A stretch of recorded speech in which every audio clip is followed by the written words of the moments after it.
Então, nessa segunda perna, gravando nessa segunda perna da nossa aula aqui de hoje, então, a gente falou sobre a serra manual. Eu vou passar aqui alguns vídeos aqui para vocês, para ilustrar melhor, né, o que a gente conversou aqui, né, em forma de texto. Vou compartilhar a tela. Aqui a apresentação.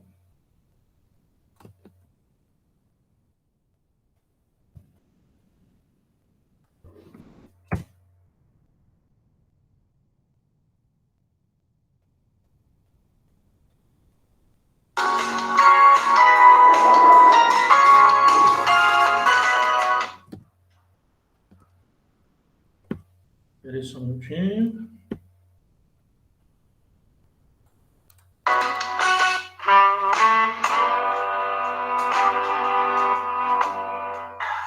Olá, bem-vindos à Oficina de Casa. Eu sou Marcelo Aguilera e este é mais um vídeo do nosso canal. E eu trago para vocês hoje uma dica sobre um acessório, uma serrinha muito simples e importante de se ter na oficina, porque ela é muito prática em certos momentos. Por exemplo, cortar um parafuso. Eu tenho aqui dois modelos, a Bionic, a Bimetal Nick e a Red Strip rígida. Elas têm composições diferentes na sua construção e têm características um pouco diferentes. A Bimetal Nick, ela é uma serra para uso geral, para você usar cortando peças soltas, ou não precisa necessariamente estar presa numa bancada.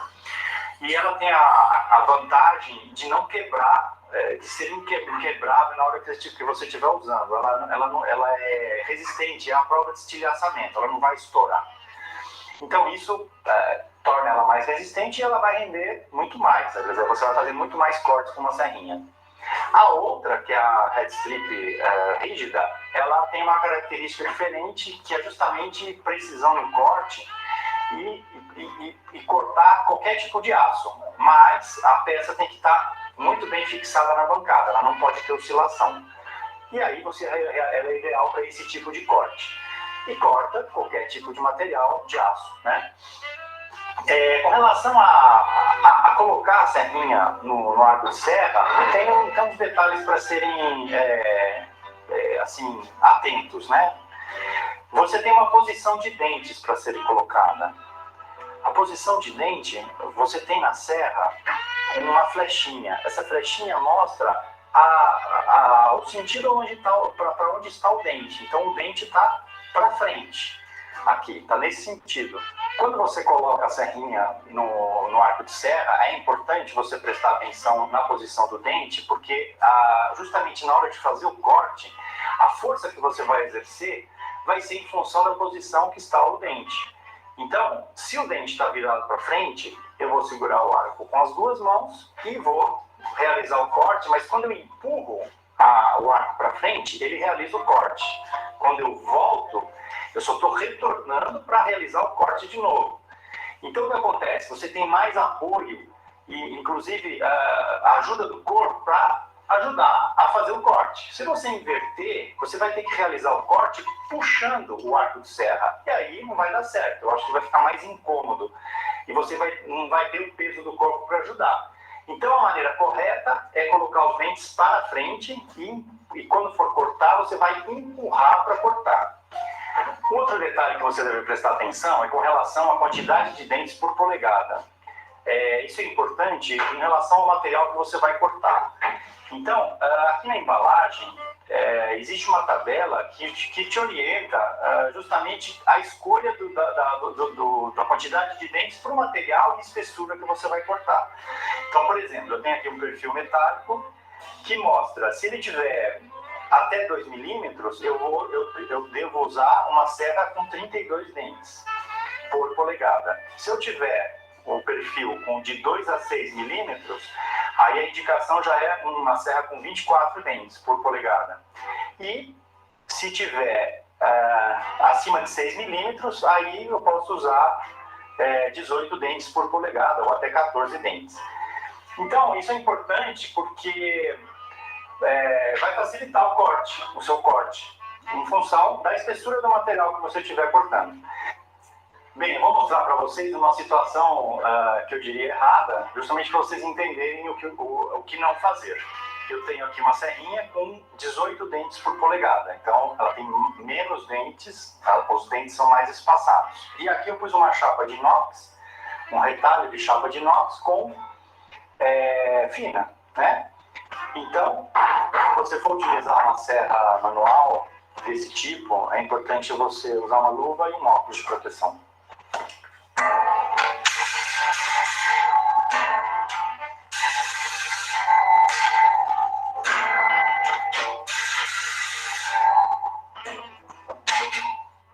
É a isso que eu me refiro. O dente nem consegue como iniciar o corte, justamente porque os dentes são muito largos. Então eu vou trocar a serra e vou mostrar a serra com mais dentes por polegada para vocês verem a diferença. Agora eu troquei a serra e pus uma serra com 32 dentes por polegada, ou seja, eles são muito mais unidos e menores. Então você vai perceber a diferença nesse sentido, quando você tiver que cortar uma chapa fina. Agora, se você for cortar, por exemplo, um parafuso,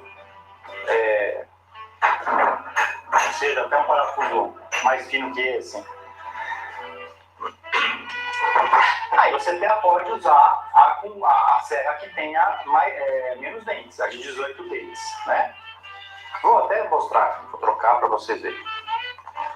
Então agora eu estou mostrando, estou colocando uma serra de 18 dentes por polegada, vocês vão ver que é muito mais fácil.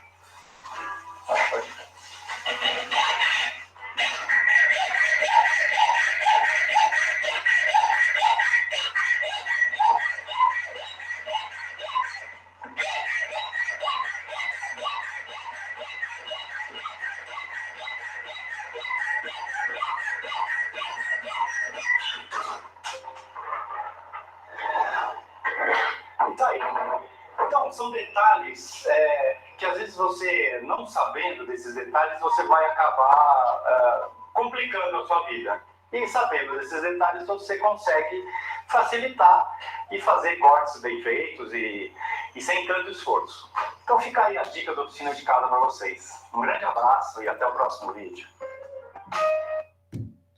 Beleza, pessoal, agora só mais um vídeo rapidinho aqui também de serragem, que vai mostrar, inclusive, alguns outros tipos de serra. Não somente serra manual, mas as serras mecânicas e a serra mecânica e a serra de fita também. Pra vocês conhecerem também o que existe também numa oficina para que você possa serrar alguns materiais.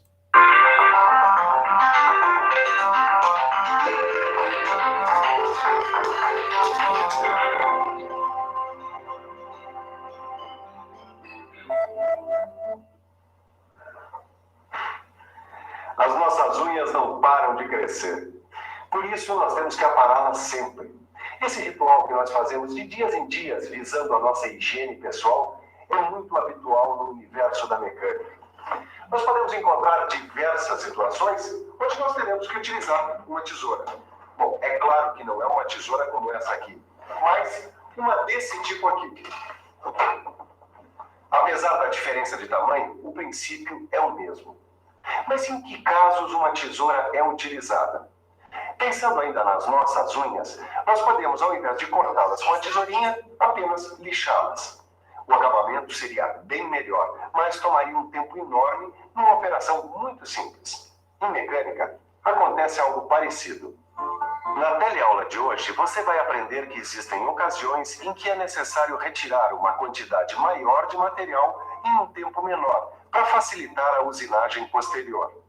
E vai conhecer as principais operações que auxiliam nesse trabalho, como cortar, serrar e cinzelar, e também os instrumentos utilizados em cada uma dessas operações. Essas operações, apesar de bastante simples, são na verdade muito importantes na indústria mecânica. Por isso, preste atenção, porque a nossa teleaula está apenas começando.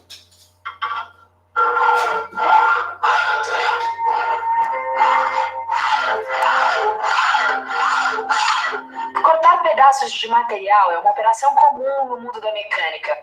Isso compreende algumas operações básicas. Você pode cortar material com uma tesoura manual ou com uma guilhotina. Pode serrar manualmente ou com auxílio de máquinas. E pode cinzelar com um cinzel, como esse aqui, também conhecido como talhadeira. Por exemplo, você pode preparar material para fresagem com o auxílio de máquinas de serrar. Ou você pode fazer esse corte manualmente, na desmontagem de conjuntos mecânicos, como no corte de cabeças de rebites. Neste caso, poderá contar com a ajuda de uma talhadeira. E dentre todas as operações de corte manual, o corte com tesoura é o que economiza mais tempo e material.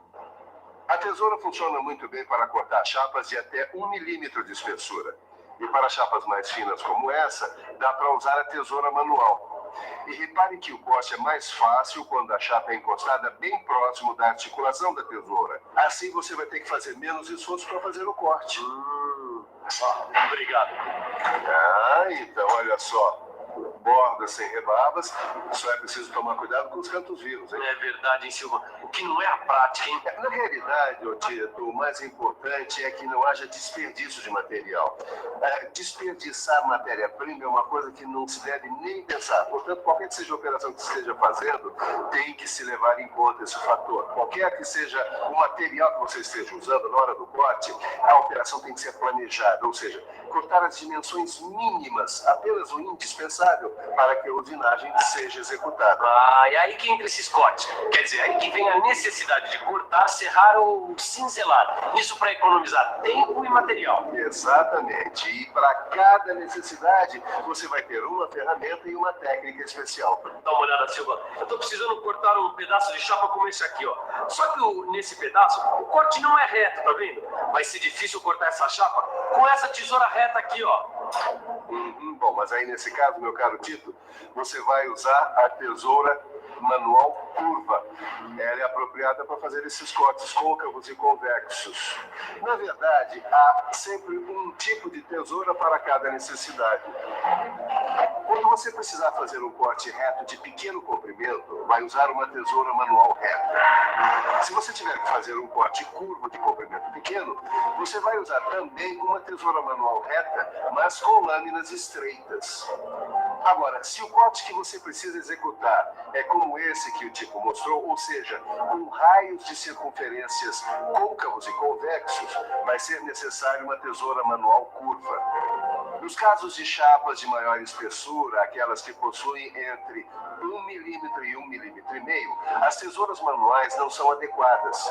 O melhor mesmo é utilizar uma tesoura de bancada. E quando a chapa for mais espessa ainda, digamos com 3 milímetros, o negócio é usar uma guilhotina mecânica. Enfim, para cada necessidade, uma técnica especial. Numa linha de produção, o operador de máquina não pode ficar preocupado e nem perder tempo com o corte do material no tamanho certo. Por isso, eu já adquiri esse material cortado. Aqui não foi utilizada tesoura e nem guilhotina, e sim uma serra. A gente geralmente utiliza uma serra quando precisa cortar um material de seção maior em pedaços menores destinados à usinagem. As serras também são utilizadas para abrir fendas e rebaixos, como nesse caso aqui. Esse corte foi feito através de um serramento, a operação de corte de materiais que utiliza a serra como ferramenta. O serramento pode ser manual, dependendo do trabalho. Aí você utiliza um arco de serra, como esse aqui, com uma lâmina de serra fixada no arco. Mas para trabalhos em série, o mais adequado é utilizar as máquinas de serrar. Existem vários tipos de máquinas. Por exemplo, tem a máquina de serrar alternativa, horizontal ou vertical para cortes retos.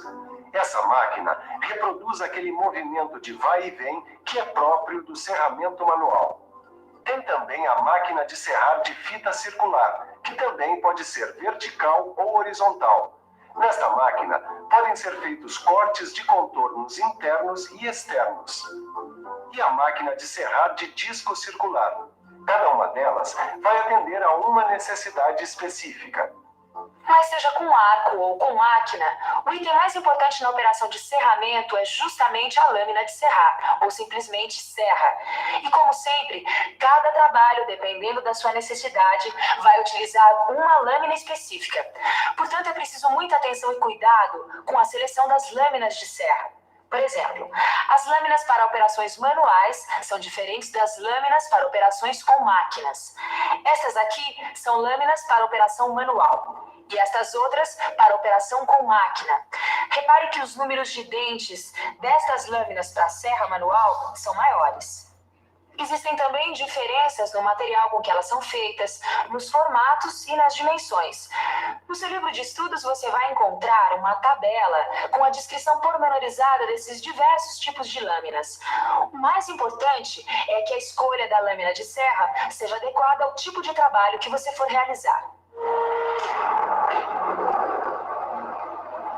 Silva, como é que eu faço essa escolha? Assim, como é que eu sei exatamente que tipo de serra eu devo usar para um determinado trabalho? Bom, para isso a gente não pode deixar de usar uma coisinha muito valiosa. A velha e boa tabela. Nossa, quantas opções, hein, Silva? Deve ser difícil usar ela, hein? Vamos ver com calma. Se você for usar uma lâmina de serra de fita, então você primeiro tem que saber que material você quer cortar. Hoje eu mandei o seu Aurélio cortar uma peça de ferro fundido com 15 milímetros de espessura, certo? Então olha aqui. Nessa coluna aqui você procura o tipo de material que está utilizando, certo? No nosso caso foi ferro fundido. Na parte superior da tabela você vai procurar a espessura do material. Ele pode estar aqui nessa coluna de 13 a 25 milímetros. Agora você tem o número de dentes por polegada que vai precisar para selecionar a lâmina, como também a velocidade que deve utilizar na hora do corte. Olha aqui. Bom, mas tem uma coisa, o Tito, a tabela ajuda, mas é tudo, pois ela resume bastante a informação. E todo bom profissional que queira se manter atualizado vai ter que estar sempre consultando os manuais e os catálogos dos fabricantes.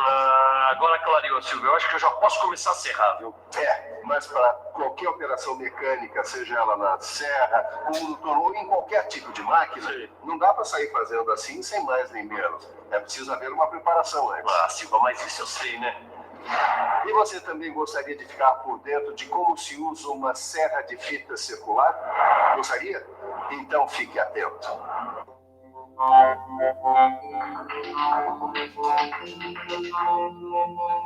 Serrar com uma serra de fita é uma operação mecânica através da qual você corta um material com uma lâmina de serra ou fita submetida a um movimento contínuo circular. Esses cortes podem ser retos, curvos ou mistos, com ou sem saída. Como é uma operação rápida e de fácil execução, é aplicada na preparação de peças a usinar. Mas o processo de execução tem vários passos. E o primeiro passo é justamente traçar e marcar o material que vai ser cortado. O segundo passo é selecionar a lâmina de serra. Nunca é demais lembrar que a largura da lâmina varia de acordo com o corte. E o número de dentes deve estar de acordo com a espessura e dureza do material. O comprimento, em geral, é especificado na máquina, mas pode também ser calculado de acordo com os diâmetros dos volantes e a distância entre os centros. Uma vez selecionada a lâmina de serra, o próximo passo é montar a serra. Lembre-se também de selecionar ou regular as guias em função da lâmina de serra. Por isso, troque ou regule as guias, caso seja necessário. Afrouxe o tensor e então coloque a serra. Verifique se os dentes da serra ficaram para fora e voltados para o sentido do movimento da serra. Feito isso, ajuste a serra girando o tensor, lembrando que a tensão não deve ser demasiada. Depois, feche as proteções da máquina. O quarto passo é a preparação da máquina. Consiste em regular a rotação, sempre consultando a tabela e, se for necessário, regular também a posição da mesa, segundo a inclinação do corte. Por fim, o quinto passo é a própria operação de serrar. Ligue a máquina. Aproxime o material da lâmina de serra e inicie o corte, exercendo uma pequena pressão. E termine o corte. Pessoal, só um comentário à parte aqui nesse movimento que o operador está fazendo. Esse aqui é um vídeo antigo, tá? Obviamente que a gente vai encontrar em oficina essas máquinas sem proteção, né? Mas numa empresa que respeita aquelas regras de trabalho e tudo, que é o ideal a ser feito, essas máquinas elas dispõem de proteções de acordo com o NR12 para evitar do cara chegar aqui tão próximo com a mão perto da serra para evitar qualquer acidente, tá bom? Então, assim, as máquinas atualmente não podem estar peladas, não. Tem que ter uma proteção aqui para evitar qualquer acidente com o operador. Respeitando o traçado. Aqui vai também uma dica de segurança. Quando estiver se aproximando do final do corte, empurre o material com um pedaço de madeira a fim de evitar acidente. Mas nem só de cortar ou serrar se vive numa oficina. Às vezes também é preciso cinzelar. Algumas operações não devem ser feitas com tesouras ou guilhotinas, nem com serras manuais ou mecanizadas. São aquelas que o mecânico de manutenção realiza para abrir rasgos, cortar cabeças de rebites, abrir canais de lubrificação e cortar chapas. Como você pode ver, é uma operação totalmente manual e simples. Essa operação consiste em separar e cortar uma quantidade de material com o auxílio de uma ferramenta conhecida como cinzel.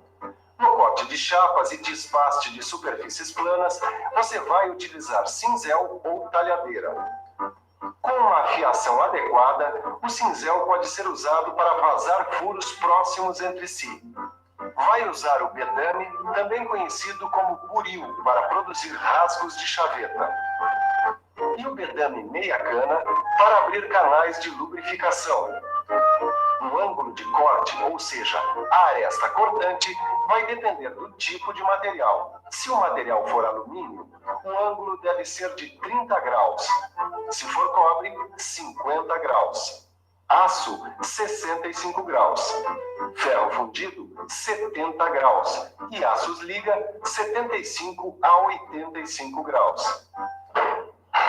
E para facilitar o corte do material, o cinzelamento geralmente é feito após o serramento. Como você pode ver, o resultado da operação de cinzelamento é rústico. Por isso, ele só é usado quando a gente não tem máquinas adequadas ou também muito utilizado em trabalhos de manutenção. Importante. Como há o perigo dos cavacos saltarem nos seus olhos durante a operação de cinzelamento, é imprescindível o uso de óculos de segurança. Bom, enquanto eu volto aqui para o meu batente, você revisa tudo o que viu na teleaula de hoje.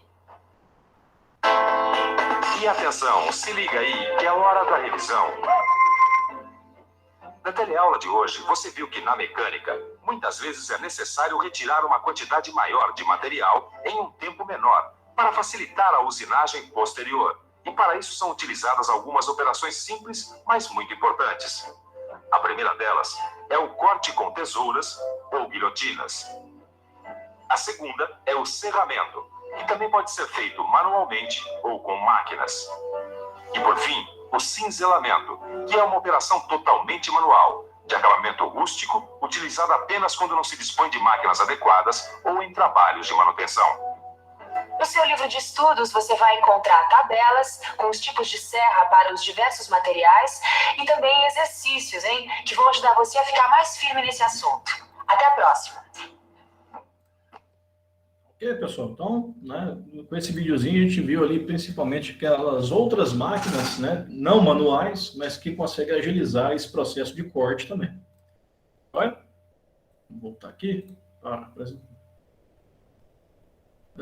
Não precisa parar a apresentação, não, pode voltar.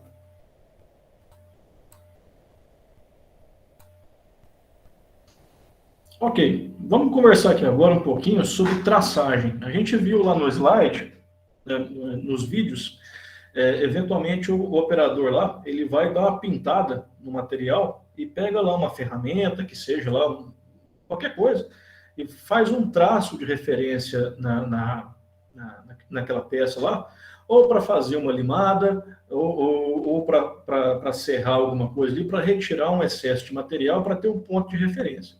Mas a traçagem ela não serve simplesmente para isso, não. Para você ter um ponto de referência de material que você vai tirar. Eventualmente, a gente pode marcar também furos, rasgos, colocar naquele material bruto, estampar lá o tamanho que a peça final tem que ter, para a gente ver, peraí, essa peça aqui, vou precisar de um material assim. Esse material aqui é suficiente? Não, deixa eu tentar aqui. Não é.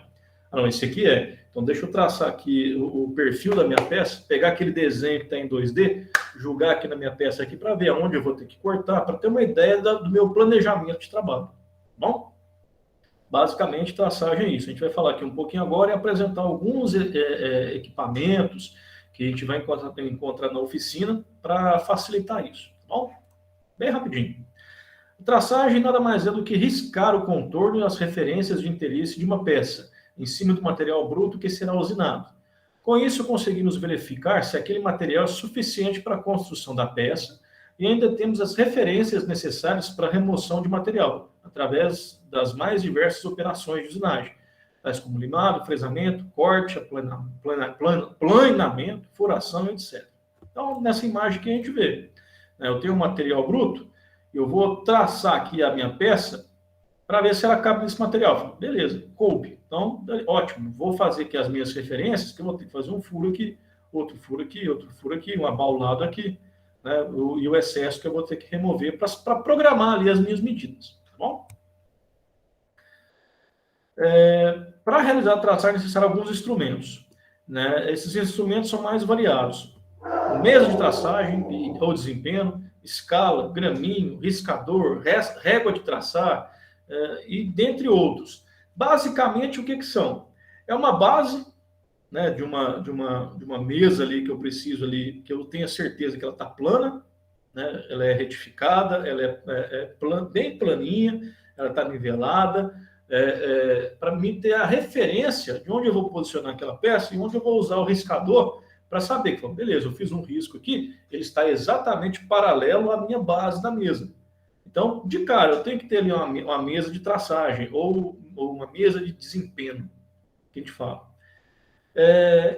Eu tenho a mesa, eu tenho que ter alguns suportes, porque às vezes a peça ela tem um formato muito doido, e eu preciso colocar um suporte ali para que ela fique parada na posição. Porque às vezes ela tem um braço muito longo, que se eu colocar na mesa lá, ela vai tombar, né? Então eu preciso ter ali alguns tipos de suportes para me posicionar aquela peça para não mexer, né? Ou um suportezinho para apoiar, ou um grampo para travar, para evitar dela ficar se deslocando, né? Tudo isso eu tenho que ter à mão para me conseguir fazer uma traçagem adequada, tá?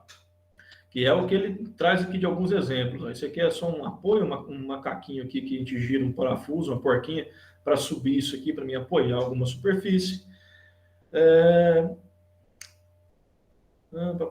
Precisa ser apoiada, né? E aqui tem a mesa de traçagem, que eu falei para vocês que ela é calibrada, bem plana e desempenada, por isso que é uma mesa de desempenho. Aqui, ó, nesse cubo de traçagem aqui, eu tenho a vantagem de ter esses rasgos, de forma que eu posso colocar alguns suportes, mas que eles vão entrar nesses rasgos e prender a peça. Foi aquilo que eu falei para vocês. Eu vou ter tipo aqui um barramento, onde eu consigo travar essa peça com algumas travas aqui, para que eu consiga mexer e fazer os riscos que eu preciso para verificar, para posicionar os meus elementos na minha peça. Os furos, os rasgos, o que eu preciso mexer. Tá bom? De fato, o que vai fazer o risco é esse riscador aqui, ó. Nada mais é do que uma haste, ela pode ser imantada ou não, tá? Mas é uma haste que ela é plana aqui com a minha mesa de traçagem, e ela tem aqui, ó, uma espécie de uma barrinha com a ponta bem fininha. Essa barra ela tem um tratamento térmico para ela ter uma dureza um pouco maior. Por quê? Eu vou riscando isso aqui, não é interessante para mim essa ponta se desgastar. Ela sempre tem que estar bem fininha para fazer um risco mais adequado na peça. Tá? Eu posso ter diversos tipos desse riscador. Eu vou mostrar para vocês uns ali agora. Basicamente, o que acontece? Eu vou pegar aquela minha peça, aquele bloquinho. Eu vou pegar aquele bloquinho lá que a gente viu o rapaz limando lá. Nossa, ficou horrível, mas tá bom. Aí, para mim ter as referências, eu vou pegar aquela tinta azul que a gente já viu em outro momento lá, aquela tinta para traçagem de oficina, e vou pintar minha peça. Beleza, pintei. Aí eu vou e levo nessa mesa de desempenho, né? Eu tenho que ter aqui uma referência já planificada aqui, né? Uma superfície já plana da minha peça, para que eu coloque apoiada aqui na minha mesa de desempenho. Eu vou travar ela aqui com os suportes necessários. Aí eu vou pegar aquele meu riscador, vou posicionar ele na altura correta, né? Porque tem, que nem esse aqui, eu tenho um riscador aqui que ele já vem com uma régua graduada, que eu vou afrouxar um parafusinho aqui, essa parte aqui se movimenta quase igual um paquímetro, né? E eu consigo, inclusive, tem até um nônio aqui também, igual no paquímetro. À medida que eu aumento isso daqui, eu vou ajustando na posição, e essa ponta riscadora aqui, ela vai estar na mesma posição que eu ajustar aqui na minha régua, baseado na superfície da mesa riscadora lá, da mesa de desempenho. Aí eu vou, minha peça já está pintada, ela está posicionada lá, eu já calibrei aqui a altura e vou fazendo os riscos que eu precisar. Simples. Né? Para medir, eu uso escala, goniômetro, calibrador, traçador. Goniômetro, para quem não conhece, é um medidor de ângulo, tá? E para traçar, usa-se um riscador, o compasso, o graminho ou o calibrador traçador. Aqui, ó, calibrador traçador é essa peça, tudo aqui. Mas na prática, todo mundo chama isso aqui, qualquer coisa que vai riscar de graminho. Tá? Tanto esse como esse aqui, você vai ver o pessoal chamando tudo de graminho. Nem tá escrito aqui, ó, graminho. Aí, obviamente, se eu estou riscando lá, eu não preciso ter uma medida tão específica, eu posso pegar ali pela régua, né, eu posicionar a régua em cima, vou pegar o meu riscador, que é esse aqui, ó, seguro ele pela ponta aqui e vou riscando minha peça. Se eu precisar fazer uma medição circular, o que eu faço? Primeiramente, eu vou pegar o riscador e vou fazer uma cruz aqui na minha peça, aqui, marcando o centro, onde vai ser o centro da peça. Aí eu vou pegar um punção, vou mostrar para vocês aqui um punção, e vou dar uma martelada com um punção aqui no centro. Para quê? Para dar uma amassada aqui na chapa de aço, para que eu tenha um ponto de referência para pegar o compasso, pôr aqui nesse meu ponto de referência, e a partir daí eu vou fazer o círculo na medida que eu preciso, ajustando aqui pelo compasso. Bom? Para auxiliar na traçagem, usa régua, esquadro centrar, gabarito, né? O que eu precisar lá para poder traçar aquilo na medida que eu preciso, os círculos, os ângulos, tudo que eu precisar, eu tenho acessórios que eu vou utilizando. E o que eu falei para vocês ali, para marcar o centro de uma circunferência, é isso aqui. Um punção nada mais é do que um prego, a grosso modo. Né? É um cilindro de aço aqui, que ele é um aço específico, uma dureza adequada, e a ponta dele é bem pontiaguda mesmo. Ela precisa ser. Para quê? Eu fiz aquele risco lá manualmente, coloco a pontinha dele na interseção daquele risco lá que fez aquela cruz, dou uma martelada para marcar aquele ponto lá. A partir dali eu tenho uma referência para mim furar com uma broca, né? Para ter, não é bacana eu chegar com a broca lá e furar sem ter uma referência, então eu já faço uma referência, coloco a pontinha da broca lá e já facilita para furar. Ou se não, se eu precisar fazer um círculo, eu faço da forma que eu expliquei para vocês lá. Bom? De uma forma bem geral, traçagem é a marcação na peça para que você possa fazer os seus cortes, os seus rasgos, os furos depois.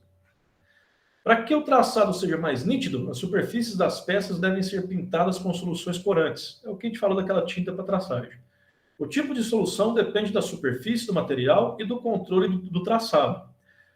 Se você for fazer, sei lá, uma traçagem em nylon, você vai ver que aquela tinta azul não vai dar. Ela não pega, ela fica muito aquosa, ela não vai pegar no nylon. Aí se você for mexer com polímeros, você vai ter que usar uma tinta diferente lá para conseguir traçar. Aí você vai e verifica lá qual que é mais adequado. Tá? Para o aço, para os metais especificamente, aquela tinta azul para traçagem é adequada. O quadro a seguir resume as informações sobre essas soluções. Aí aqui eu tenho algumas opções de mercado, né?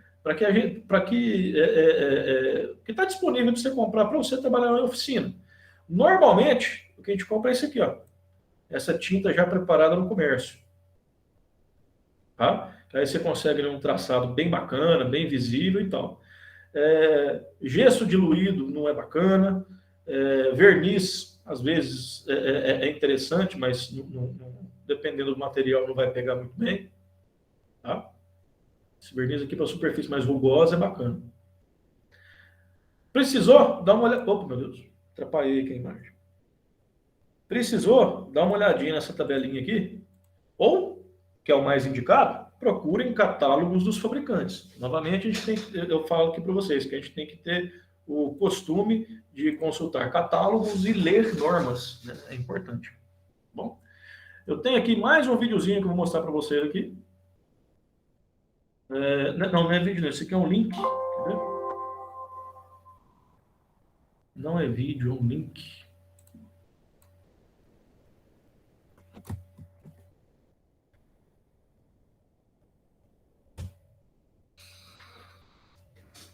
Se for comprar, essa aqui é aquela tinta azul para traçagem, tá? Você compra aqui num litro, aí você vai coloca isso nos potinhos menores lá e deixa na sua bancada lá.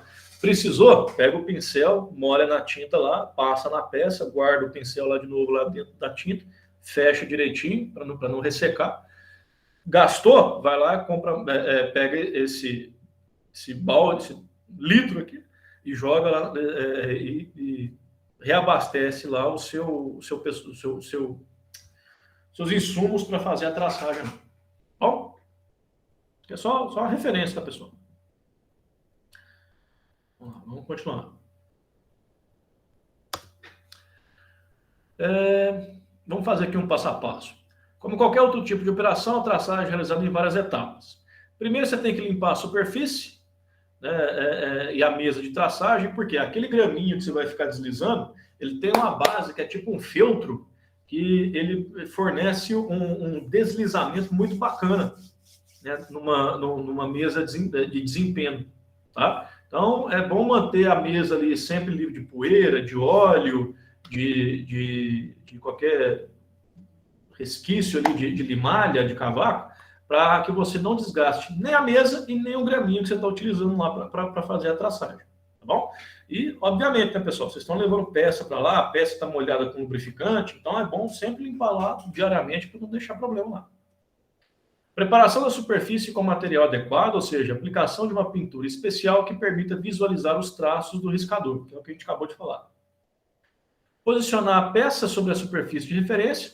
Se a peça não tiver uma superfície usinada que se possa tomar como plano de referência, ou seja, a peça está em bruto ainda, ela deve ser posicionada com auxílio de calços, macacos ou cunhas. Aqui, ó, eu tenho um calço aqui, né, eu tenho um suportezinho aqui apoiando, eu tenho outro suporte aqui apoiando, para fazer o traçado da peça aqui. Tá bom? Preparação do graminho na medida correta. Nesse caso aqui, que é um graminho que não tem escala graduada, eu vou pegar uma régua, né, e vou chegar do lado e vou posicionar na posição certinha que eu quero. Se for aquele outro graminho lá, mais bonitão, né, que já vem até com o nônio aqui para você colocar a medida correta, é só você levantar aqui na posição, trava o parafuso e risca a peça com essa ponta riscadora aqui. Beleza. Calibrou aqui o seu riscador, o seu graminho, você vai traçar. Traçagem fazendo um traço fino, nítido, em um único sentido. Não vai ficar assim não, tá, gente? Você pega, posiciona e risca uma vez. Precisou, você volta e risca no mesmo sentido. Não fica indo e voltando não, que você vai perder a nitidez daquele traço lá. Ou seja, de uma vez só. Mas se precisar, você dá uma outra lá no mesmo sentido. Procura evitar. Né? Você faz só um ali para ficar bem fininho e bem visível. Se os traços forem paralelos à superfície de referência, ou seja, a sua superfície de referência é a mesa embaixo. Basta usar o graminho ou o calibrador traçador, né? Movimentando aqui a ponta da altura dele. Para traçar linhas perpendiculares, usa-se o esquadro adequado. Bom, beleza. Eu estou aqui com o esquadro, eu fiz uma risca, eu ponho o esquadro, com a régua eu vou fazendo aqui os meus traços com o meu riscador manual. Se eventualmente eu precisar fazer linhas em ângulo, eu vou utilizar um goniômetro, né? Ou no caso, esse aqui tem um nome específico que chama suta. Isso aqui até eu estou aprendendo, não sabia que o nome disso aqui era suta, não. Eu chamava isso aqui de goniômetro mesmo. Mas, de fato, o goniômetro ele é para medir ângulos, né? Eu estou utilizando aqui um acessório para fazer traços, então é outra coisa. Que serve para transportar ou verificar o ângulo da linha oblíqua, né? Uma linha em ângulo. Eu falei para vocês, ó, no caso de furos ou arcos de circunferência, marcar com punção e martelo. Então, eu falei para vocês, marca ali o risco, o centro, vai e bate uma punção aqui para firmar o ponto central. Essa operação é realizada colocando-se a ponta do punção exatamente na intersecção de duas linhas anteriormente traçadas. Aí você vai dar uma martelada com ele aqui. Como indicação prática, deve-se dar a primeira martelada com pouca força, verificar o resultado e dar o segundo golpe para completar a marcação. Porque se você deu a primeira e ficou mal posicionado, lascou, né? Aí você vai ter mais dificuldade para consertar isso depois. Vai ter que dar o segundo, uma porrada maior ainda para conseguir eliminar aquele primeira marcação. Para a traçagem de arcos de circunferência, ou circunferência completa, né? Usa-se o punção para marcar o centro da circunferência e o compasso para realizar a traçagem, que nem a gente explicou lá. Bom? Então, mais 2 videozinhos aqui, bacana para a gente conhecer um pouco mais essa questão de traçagem. Deixa eu ver os nossos horários. Ih, não, tá tranquilo.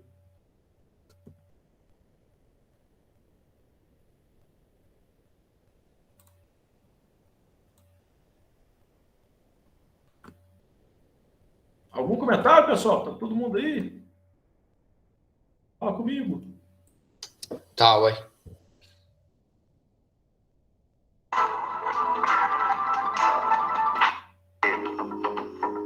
E não é só o técnico de televisão que conta com este recurso, não. Na construção civil, por exemplo, as plantas são amigas inseparáveis dos engenheiros.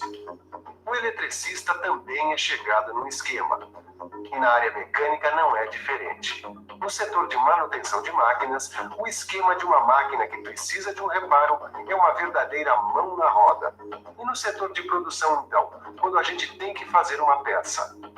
Aí só mesmo um bom desenho técnico, como esse aqui que eu vou usar para fazer uma encomenda. É só seguir as instruções do desenho, pegar a matéria-prima, ir para a máquina e pôr mãos à obra, certo? Nem sempre é assim. Às vezes, antes de ir para a máquina, a gente precisa mexer alguns pauzinhos, quer dizer, traçar alguns risquinhos. E é isso que a gente vai aprender hoje. Nessa teleaula, você vai aprender o que é traçagem. Vai ver suas aplicações, quais os instrumentos e materiais usados para a traçagem e quais as suas etapas. Desenho técnico, ok. Matéria-prima está aqui. Instrumentos que você vai conhecer nessa teleaula, tudo em cima. Então vamos lá, hora de aprender.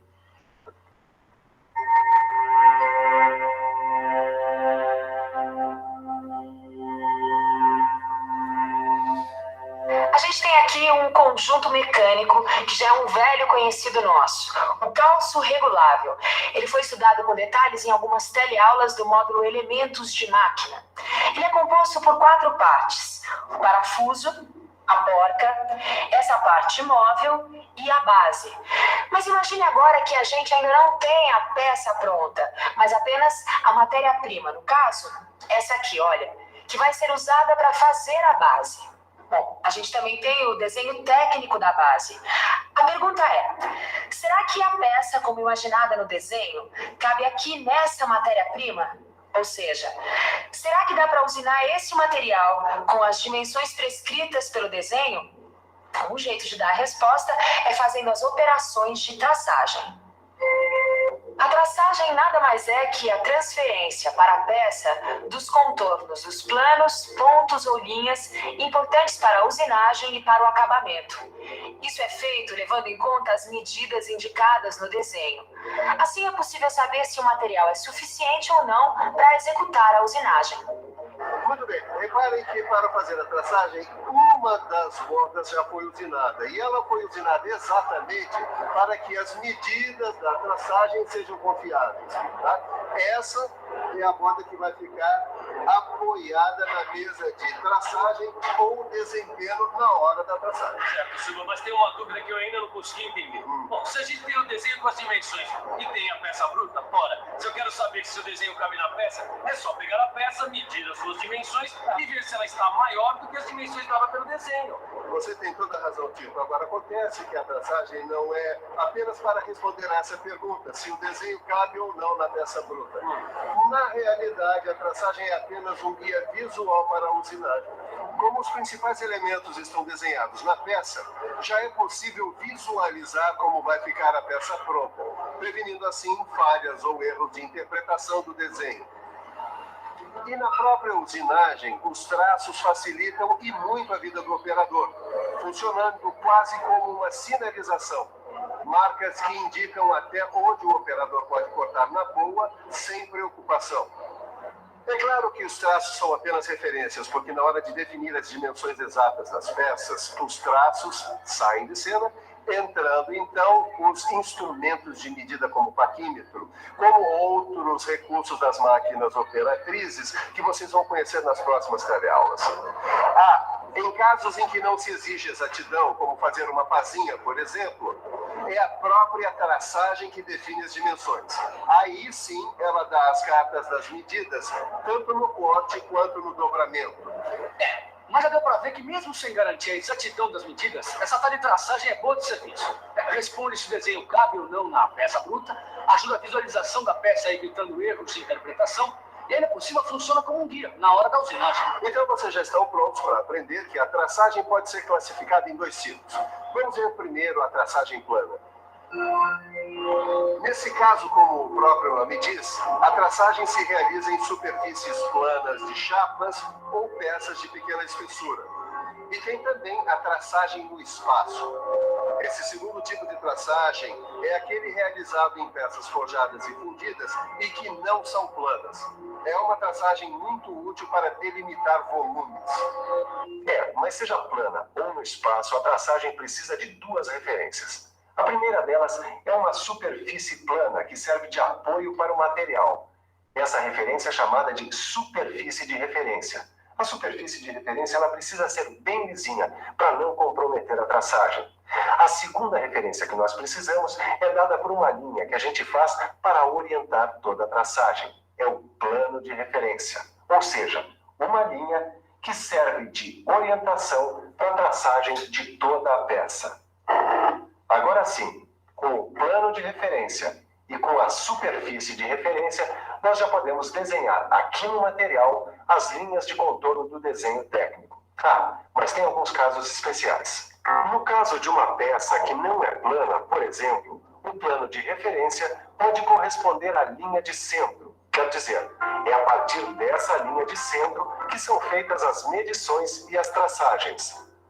Pode acontecer também da superfície de referência ser usada como plano de referência, ou seja, antes mesmo da traçagem já foi feita uma pré-usinagem para garantir uma base plana. Muito bem, a conversa era sobre as referências, mas já deu para perceber que a traçagem é feita usando alguns instrumentos específicos. Mas todas as atividades têm os seus instrumentos e os seus materiais, não é mesmo? Senhor, desculpe interromper. Que instrumentos de trabalho o senhor utiliza? Papel canson, lápis, borracha, giz pastel e esfuminho. Viu só? Para realizar os seus desenhos, esse artista precisa de instrumentos de trabalho apropriados. Você, quando for desenhar numa peça, quer dizer, quando for fazer a traçagem, é claro que não precisa ser artista e pode ficar tranquilo que você não vai precisar usar lápis, borracha e outros instrumentos que esse artista está usando. Para fazer a traçagem, são necessários instrumentos especiais. E é isso que a gente vai ver agora. Instrumentos e materiais para traçagem. Então vamos lá. Para começo de conversa ou de traçagem, é preciso ter um bom apoio para a peça. A mesa de traçagem, mais conhecida como desempenho. Dependendo do formato da peça e da maneira como ela deve ser apoiada, é necessário usar calços, cantoneiras e cubo de traçagem. Para fazer as medidas, a gente conta com a escala e com o calibrador traçador, conhecido como graminho. Na hora de mandar ver a traçagem propriamente dita, tem-se à disposição o riscador, o compasso e, de novo, o graminho. Para auxiliar a traçagem, quem mostra serviço é a régua, os esquadros de base, o esquadro de centrar, a suta, os tampões e os gabaritos. E, finalmente, para marcar, temos o punção e o martelo. Para apoiar as peças, mesa de traçagem ou desempenho, certo? Para posicionar as peças, nós temos o calço, o marcato, a cantoneira e o cubo de traçagem. Para medir escala ou graminho com escala, certo? Para riscar, nós temos o riscador, o compasso e o próprio graminho. E para auxiliar a traçagem, régua, esquadro de base esquadra de centrar, suta, tampões e gabaritos. Certo, muito bem. Agora, para marcar, nós temos o punção e o velho conhecido martelo. Pelo jeito, instrumentos e materiais de traçagem já estão no papo. Ficam faltando somente as soluções corantes, não é? Soluções corantes? É isso mesmo. Para que o traçado fique bem nítido, as superfícies das peças devem ser pintadas com soluções corantes. Assim fica muito mais fácil fazer e visualizar a traçagem. Ô Silva, eu tava pensando uma coisa. E quando a peça é grande, como é que se faz a traçagem? Bom, para fazer a traçagem de peças fundidas ou forjadas grandes, aí a gente usa o traçador tridimensional. Bom, mas vamos voltar aqui ao feijão com arroz da traçagem, que usa esses instrumentos e materiais que você acabou de conhecer. Agora que você já está ficando íntimo deles, nada melhor do que ficar por dentro das etapas da traçagem.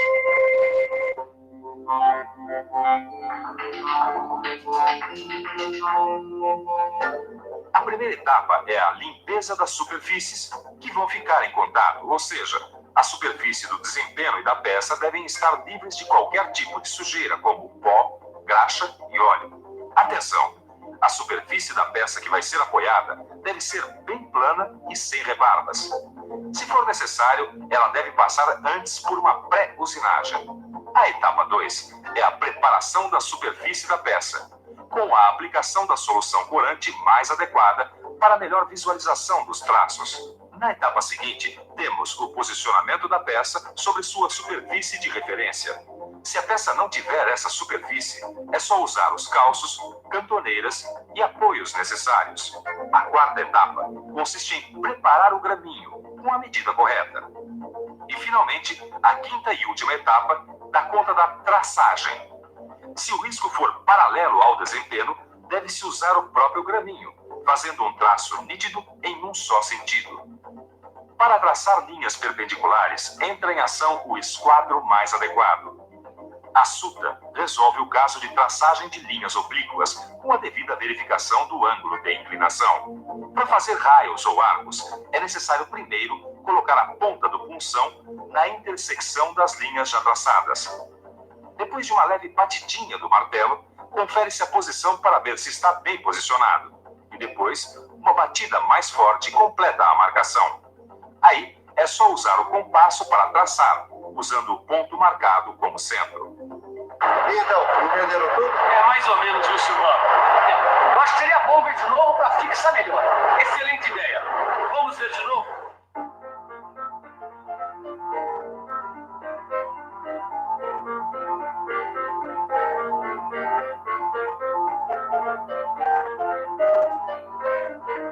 Depois do repeteco das etapas de traçagem, só mesmo o replay dos melhores lances da nossa teleaula de hoje. É isso aí, está na hora da revisão. E atenção, se liga aí que é hora da revisão. Na teleaula de hoje, você aprendeu que entre o desenho técnico e a execução da peça, pode ser necessária uma etapa intermediária, a traçagem. Viu que a traçagem ajuda a responder se o material é ou não suficiente para a usinagem da peça. Facilita a visualização da peça, evitando erros de interpretação do desenho e, além disso, funciona como guia na hora da usinagem. Você aprendeu que a traçagem pode ser plana ou espacial e que as duas precisam considerar duas referências, a superfície de referência e o plano de referência. Conheceu os instrumentos e materiais da traçagem e viu, uma a uma, as 5 etapas da traçagem.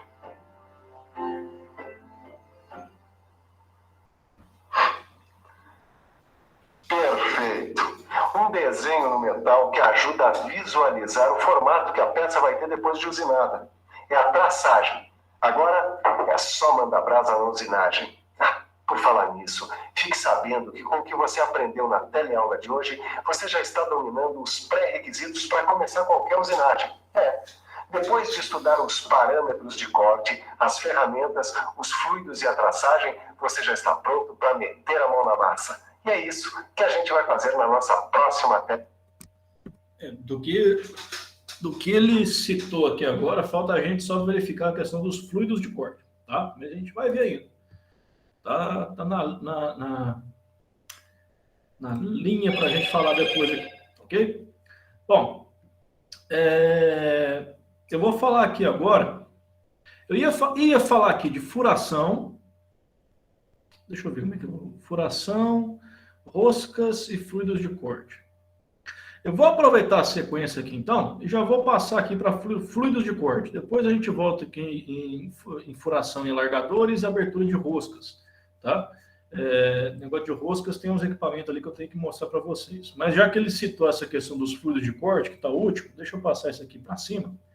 A gente vai ver esse vídeo aqui agora. Eu vou fazer o contrário. Eu estava falando aqui as informações antes e passando o vídeo para complementar. Eu vou passar o vídeo primeiro, depois a gente comenta em cima, tá bom?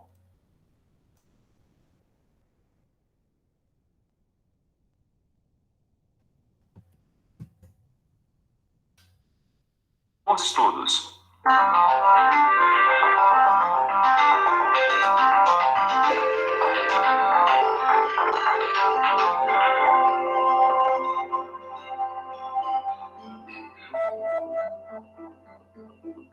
Você, assim como o meu amigo aqui, já deve ter visto em filmes ou em livros pessoas fazendo fogo sem fósforos, só esfregando 2 pedaços de madeira com a ajuda de um pouco de palha seca.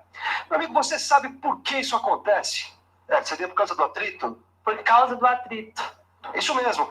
Agora me diz uma coisa, se a madeira e a palha estivessem molhadas, você acha que isso aconteceria? Não teria condições. Se tá molhado, não tem atrito. Esfregando não vai pegar fogo.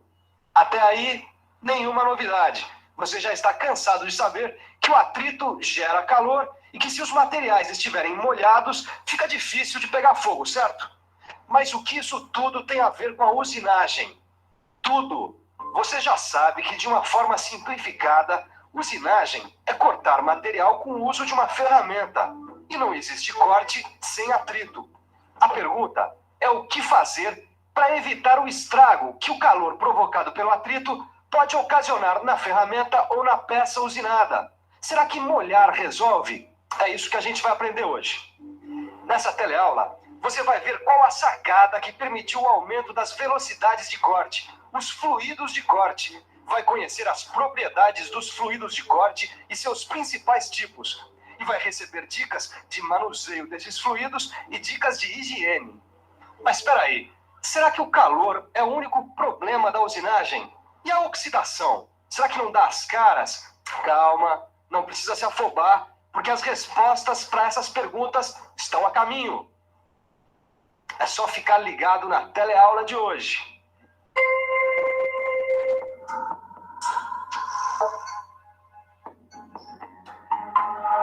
Quando o assunto é produtividade, a indústria não pode vacilar. Bom, e na indústria mecânica, produtividade tem tudo a ver com velocidade de corte. Isso porque quanto maior é a velocidade de corte, maior será a produção e menores os custos. Mas não é difícil perceber que quanto maior a velocidade de corte, maior também será o atrito.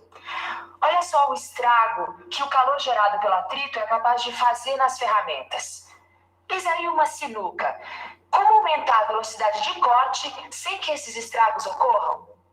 Quem deu a atacada inicial para sair dessa sinuca foi o norte-americano Taylor, no fim do século XIX. A sua ideia foi muito simples: jogar grandes quantidades de água na região formada pela peça ferramenta cavaco. Só que essa experiência trouxe problemas. Entre outros, a água provocava corrosão na usinagem e não era um bom lubrificante. Bom, mas mesmo assim, funcionou como um ponto de partida para a pesquisa de novos materiais que possibilitaram um salto de eficiência na usinagem, evitando os estragos provocados pelo calor. Esses materiais ficaram conhecidos como fluidos de corte. Bom, se eu me lembro muito bem do que o Silva nos falou, fluido de corte é um material que na maioria das vezes ele é líquido. Ele deve ser capaz de refrigerar, lubrificar, proteger contra a oxidação e limpar a região usinada. Não é isso, Caio? Beleza, Tito? Que tal se a gente repassasse uma a uma todas as obrigações do fluido de corte? Vamos nessa? Bom, vamos começar então pela atuação do fluido de corte como refrigerante.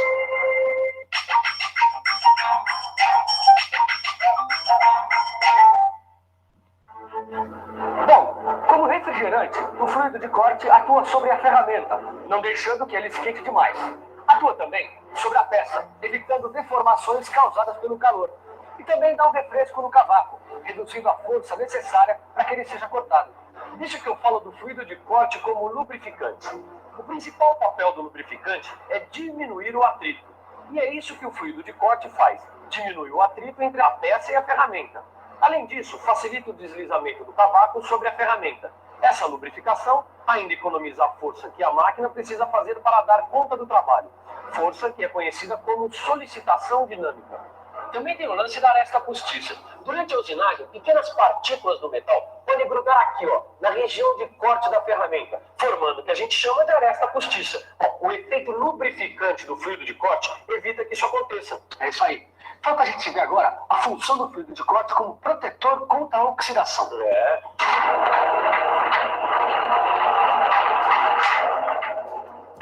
Pessoal, até agora, então, a gente está vendo que o fluido de corte ele é necessário, primeiro, para refrigerar a peça e a ferramenta, e segundo, para produzir uma lubrificação nesse contato entre esses dois elementos, a peça e a ferramenta. Tá? Isso, para que isso? Para que eu tenha ali um controle do calor, para que eu não perca as propriedades nem da peça e nem da ferramenta, para que eu consiga, controlando o calor, eu consigo ter um aumento da produtividade e manutenção daquela ferramenta ali.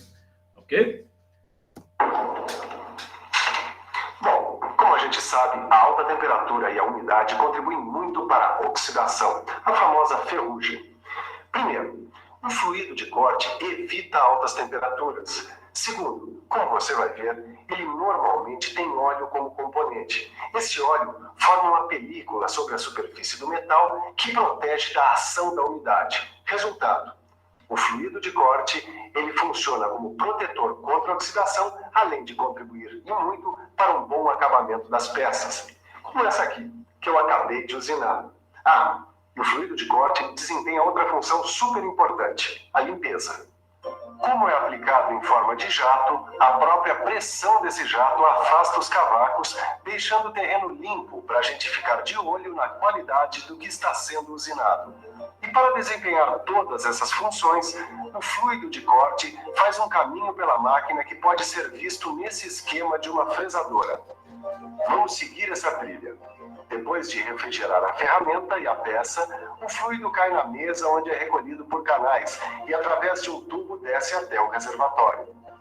Graças a uma bomba, ele é levado do reservatório até a parte de cima da máquina, de onde é encaminhado para a região ferramenta-peça. E aí começa tudo de novo. Repare que o reservatório está dividido em 2 compartimentos. Na passagem de um para o outro, o fluido é filtrado, deixando para trás os cavacos de metal, que ficam no fundo do primeiro compartimento. Sólido, líquido ou gasoso? Bom, já foi dito que o fluido de corte é geralmente líquido, mas ele também pode ser sólido, como grafite, ou gasoso, como gás carbônico ou nitrogênio. Bom, a diferença é que os sólidos apenas lubrificam e os gases só dão conta da refrigeração, enquanto os líquidos desempenham ambas as funções. Por isso que... Só um detalhe, pessoal. Às vezes a gente utiliza alguns gases na indústria que a gente chama de gases inertes. Tá? Quando a gente conversou sobre soldagem, vocês vão lembrar disso. Dependendo da minha atividade, eu não posso ter oxigênio. Se eu tenho oxigênio, eu tenho ali um problema no acabamento, ou um problema superficial, por alguma razão eu não posso ter oxigênio. Principalmente em atividades que têm potencial de explosão, de pegar fogo, como gases, combustíveis, alguma coisa assim.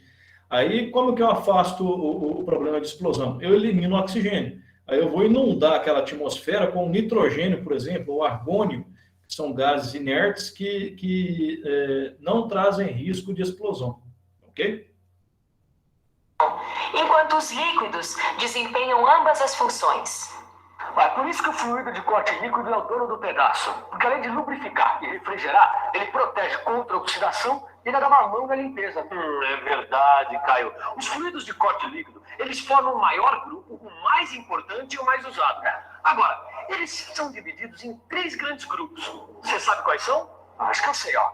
O primeiro grupo é o de óleos de corte integrais.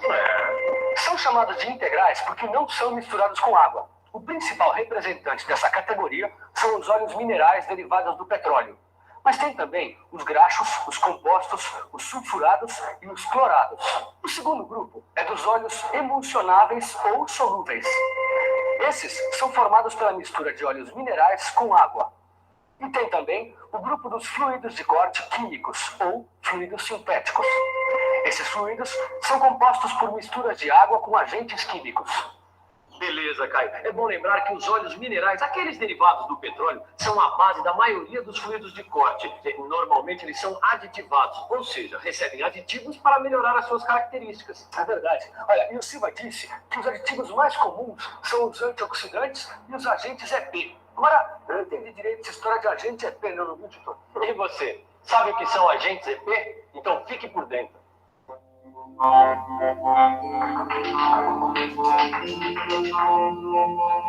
Quando as pressões e as velocidades de deslizamento aumentam, a película de óleo que recobre a ferramenta e a peça tende a se afinar e pode até mesmo se romper.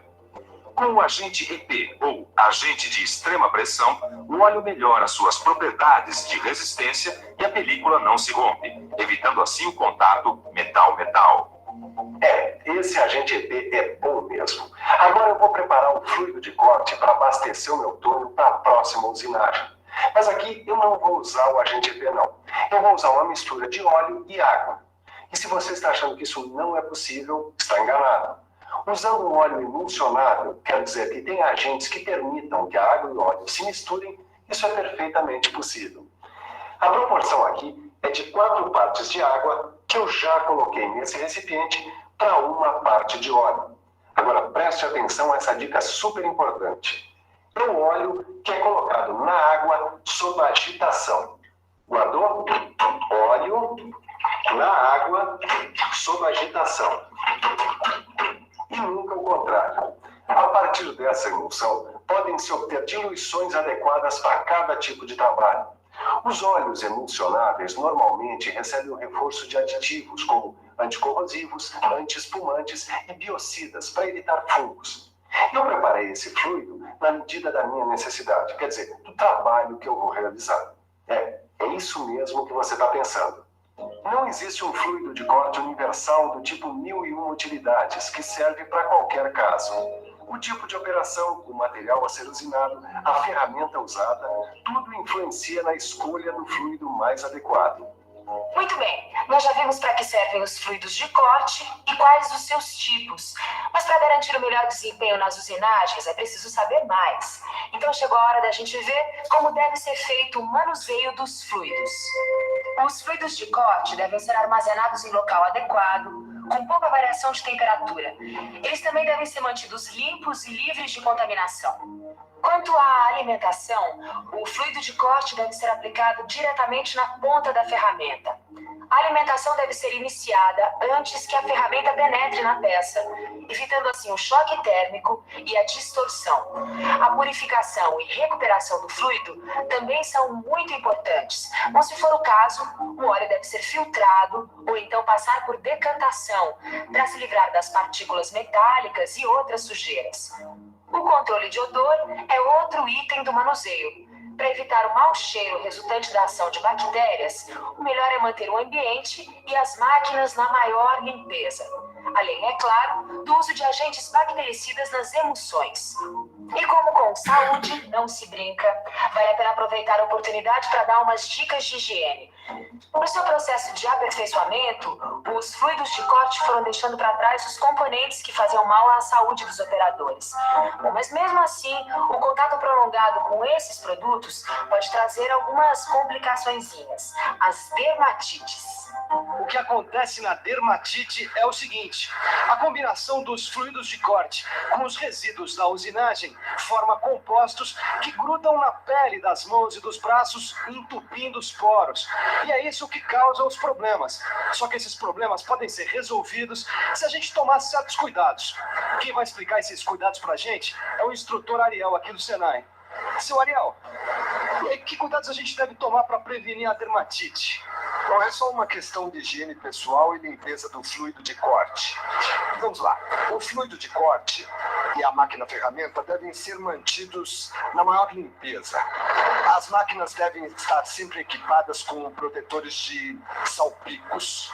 O operador deve usar avental à prova de óleo e também lavar pelo menos 2 vezes por dia as áreas da pele que entram em contato com o fluido. Isso com sabões suaves ou pastas e escova macia. É importante se enxugar muito bem depois da lavagem. Em caso de muita sensibilidade, usar creme protetor nas mãos e nos braços, antes de iniciar o trabalho e também depois de lavá-los. Só pegando o gancho aqui desse creme protetor, você vai encontrar isso com o nome de luva química, tá? Quem trabalha assim com muita graxa, até para facilitar a limpeza depois, você compra lá uma luva química, que é uma pomada, que você vai passar nas mãos, né? Que ela rapidamente ela seca, aí você nem percebe que está usando ela, fica com uma película protetora, e quando você for lavar as mãos posteriormente lá que sujou de graxa, a graxa sai facinho. Isso daí é bom mesmo? Muito bem, e na hora, cortes e arranhões. Se você seguir essas instruções à risca, não tem erro. E a sua pele vai agradecer. Bom, é isso aí. Mas agora vamos parar com as informações e cair direto na revisão. E atenção, se liga aí que é hora da revisão. Na teleaula de hoje, você aprendeu que a ideia do fluido de corte surgiu no fim do século XIX, com a utilização de grande quantidade de água durante a usinagem, e que essa ideia evoluiu muito, permitindo o aumento da velocidade de corte e, assim, da produtividade. Viu que o fluido de corte deve ser capaz de refrigerar, lubrificar, proteger contra a oxidação e limpar. Ficou sabendo que existem fluidos de corte nos 3 estados: sólido, líquido e gasoso. Mas viu que os sólidos apenas lubrificam, enquanto que os gasosos só refrigeram. E que por isso, os líquidos são os mais importantes e os mais usados. Aprendeu que os líquidos de corte se dividem em 3 grandes grupos: os óleos de corte integrais, os óleos emulsionáveis ou solúveis e os químicos ou sintéticos. E aprendeu também que a escolha do fluido mais adequado depende do tipo de operação, do material a ser usinado e da ferramenta a ser utilizada. Mas para ficar fera mesmo, precisa estudar. E estudar, grande novidade. Vamos nessa? Deixa eu aproveitar aqui. Quer ver?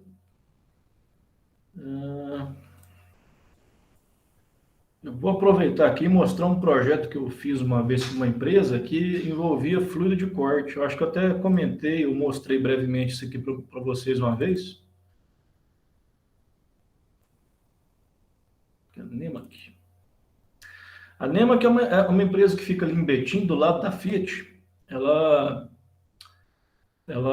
é a fábrica de blocos de motores. Ela vende para Fiat, para GM, para Ford. Ela faz bastante.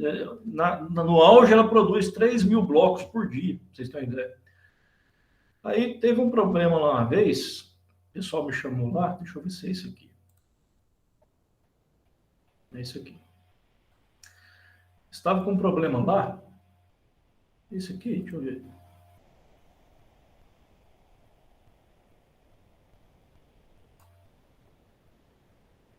Não, esse aqui não.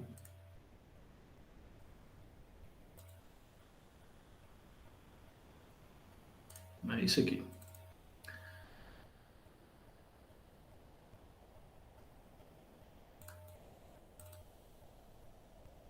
Deixa eu carregar umas fotos aqui. O que tem lá? Eles têm 3 centros de usinagem, que o bloco lá entra dentro do centro lá, faz uma cacetada de operação por CNC, né, e sai o bloco, entra outro bloco, faz o serviço, sai, entra e fica assim nessa sequência. Esses 3 blocos, eles são abastecidos com uma linha única de óleo refrigerante, que é um óleo branco, que ele chama de óleo colante. C-O-L-L-A-N-T, colante.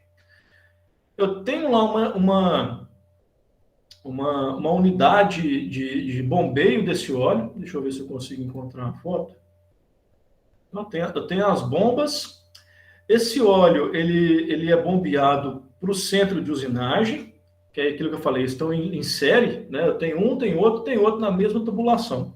Aí o que estava acontecendo?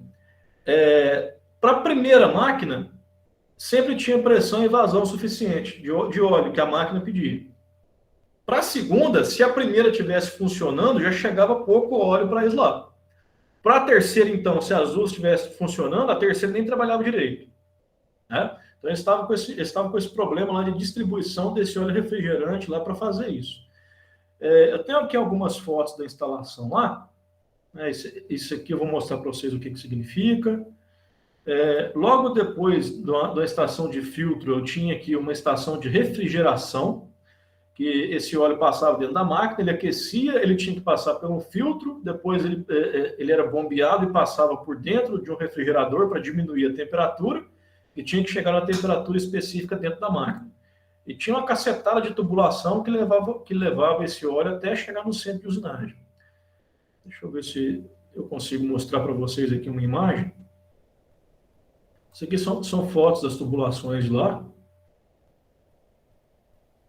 Eu gosto de mostrar um exemplo prático assim, que fica compartilhamento de experiência. Né?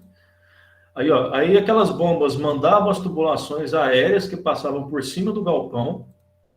Elas seguiam por cima do galpão e passavam até chegar por cima das máquinas. Quer ver?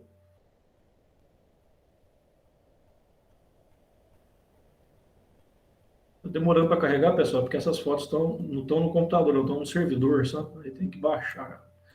Aí essa aqui é uma das máquinas, né? A tubulação passava lá por cima, descia, entrava, fazia o trabalho lá, a própria máquina tinha uma bombinha que jogava ela para um outro tubo que subia e voltava lá para aquele sistema.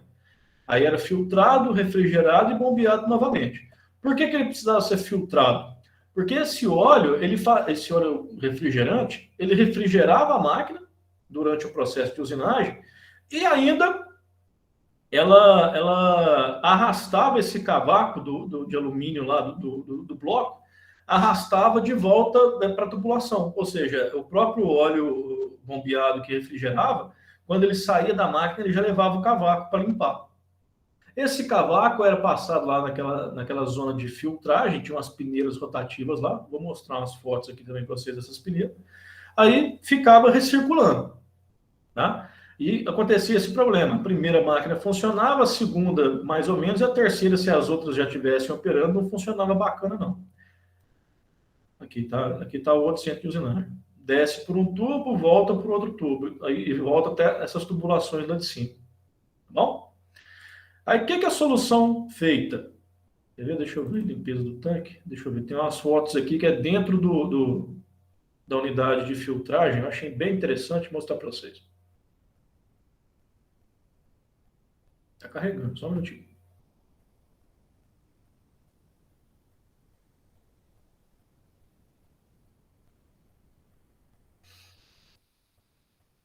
Aqui, tá vendo? Isso aqui já é dentro da unidade de filtragem. Todos esses pontinhos que vocês estão vendo aqui são cavacos de alumínio. O fluido entra, passa por essas peneiras, o fluido passa, o particulado de cavaco fica retido nas peneiras e tem aqui uma espécie de um rodo que vai passando essas peneiras, que vai eliminando, que vai tirando esses cavacos dessas peneiras e mantendo a limpeza. Aí os cavacos caem para o fundo, tem uma esteira que vai arrastando esse cavaco para fora até cair numa caçamba lá que de tempos em tempos eles levam para reciclar. Essa aqui são as peneiras rotativas. O fluido entra por fora, fica preso por fora da peneira e só passa para dentro o fluido já limpo. Né? Esse cavaco aqui ele vai caindo lá na esteira e vai sendo eliminado para fora. Então, tudo isso são cavacos de alumínio que está dentro dessa unidade de filtragem que eu mostrei para vocês.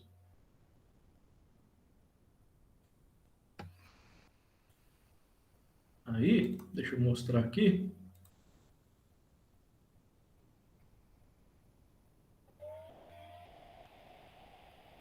Esse aqui é o sistema existente, não convém, deixa eu só mostrar a solução.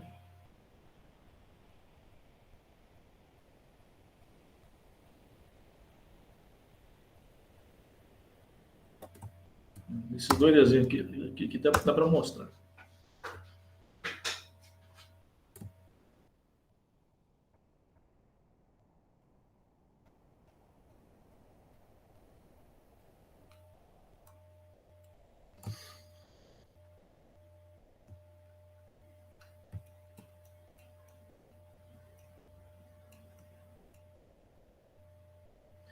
aqui, ó, naquele caso,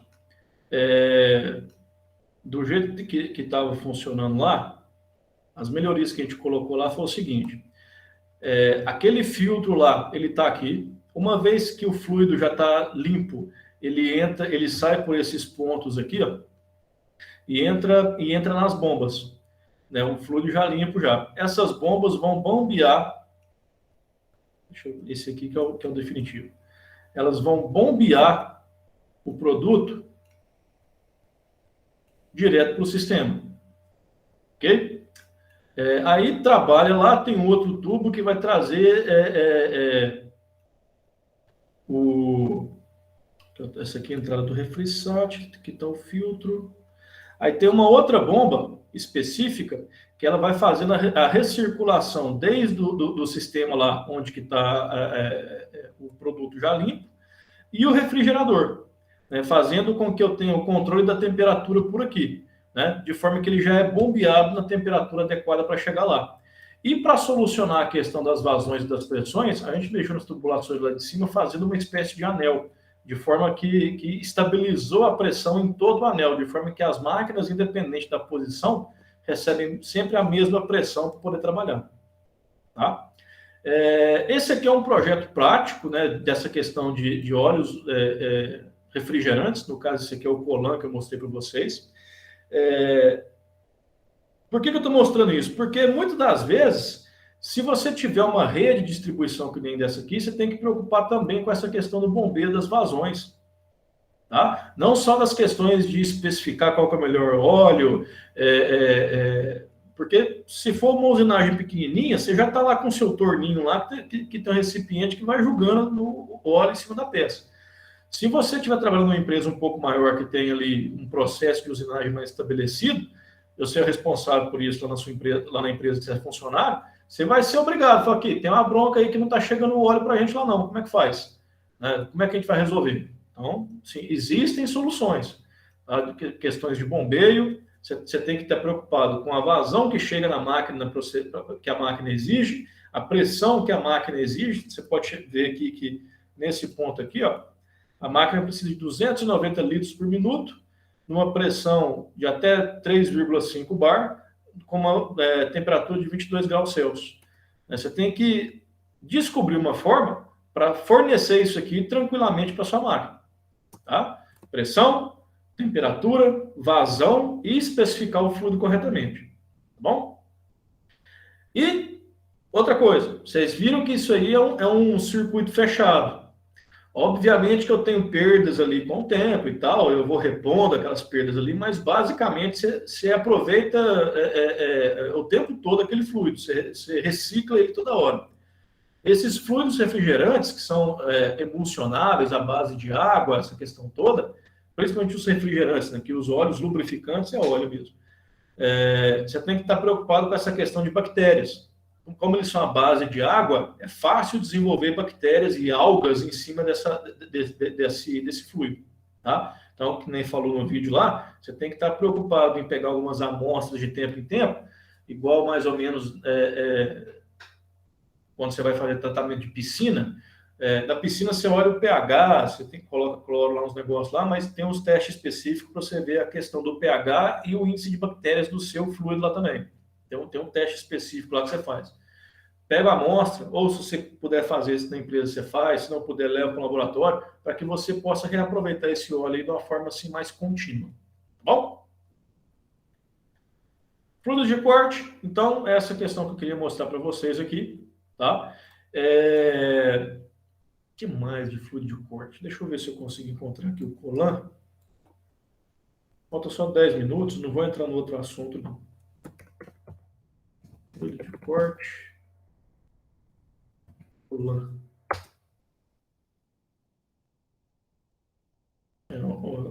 O óleo refrigerante, né?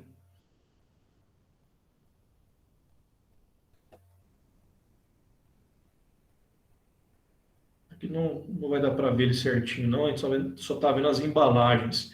Mas esse aqui é um óleo leitoso, tipo esse aqui, mas um óleo mais esbranquiçado. Aqui, ó, que nem nesse caso aqui, ó. Esse aqui é o óleo Colan que a gente vai falando.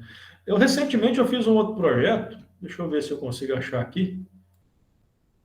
Vocês veem que isso aqui não é difícil, né? Uma situação difícil de encontrar. Deixa eu abrir um desenho aqui para vocês verem.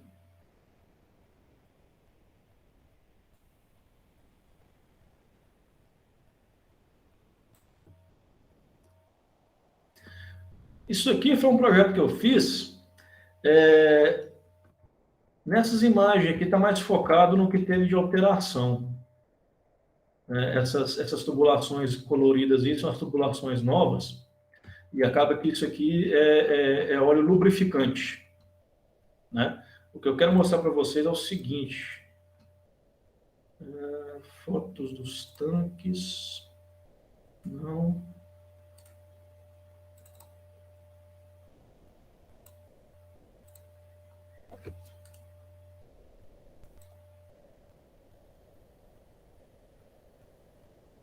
Numa empresa grande, dependendo do que a empresa vai fazer, né?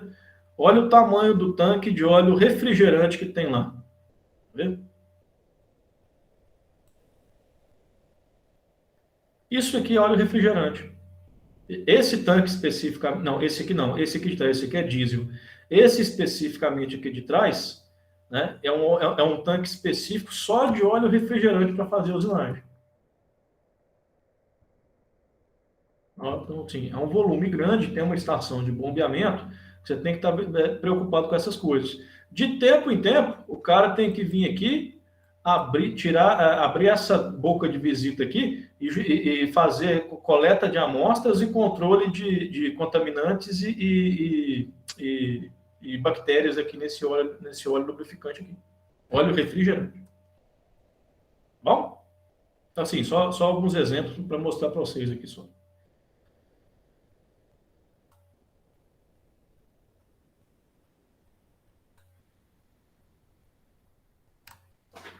Beleza, pessoal? Alguém tem algum comentário, alguma experiência que já passou com essa questão de óleos refrigerantes, lubrificantes? Alguma vez usinou sem isso e deu algum problema?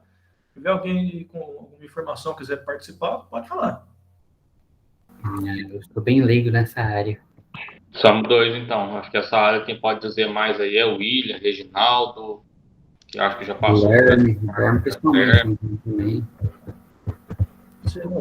Se der certinho para o semestre que vem a gente ter aqueles encontros a mais para a gente usar a oficina lá e passar para vocês, aí eu mostro essas questões na prática lá. Isso vai ser legal pelo menos aí alguns finais de semana, a gente vai lá e conhece tudo que tem que conhecer, que a gente está dando aqui.